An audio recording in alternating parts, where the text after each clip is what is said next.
ईश्वर का वास घर में ही नहीं, हर इंसान के हृदय रूपी घर में सदा से है, था और रहेगा। लेकिन महसूस वो उसी को होता है जो भगवान के नाम का जप करता है, भक्ति करता है, जिसके ऊपर परम की कृपा हो जाती है। अब ऐसे तो देखो, आज के समय में सभी घरों में कलह, लड़ाई, दुश्मनी और नफरत एक दूसरे को कोई चाहता नहीं है। क्यों? क्योंकि उस घर में ईश्वर का कभी नाम लिया नहीं जाता है। ऐसा इसलिए होता है।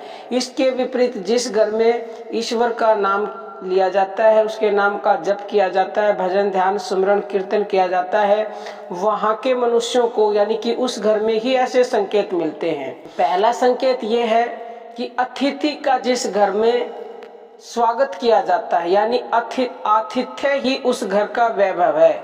यानी कोई अतिथि आ गया तो वो अपनी पूरी तन मन धन से सेवा करते हैं उसकी, और अपने घर को उससे अपना मतलब अतिथि के आने से अपने घर का वैभव समझते हैं। तो समझ लीजिए उस घर में ईश्वर का वास है। प्रेम ही घर की प्रतिष्ठा होती है। जिस घर में सभी सदस्यों में आपस में प्रेम होता है, समझ लो उस घर में ईश्वर का वास है।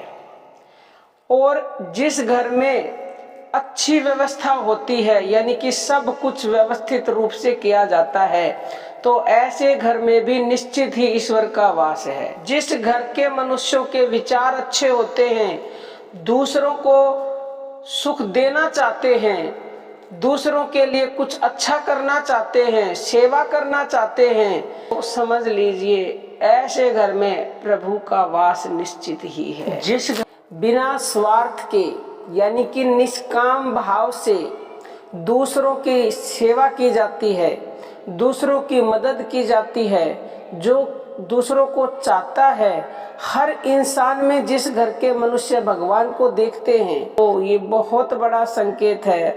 क्योंकि हर प्राणी के अंदर भगवान का वास है, लेकिन समझता तो कोई बिरला ही है कि हर जीव में ईश्वर का वास है।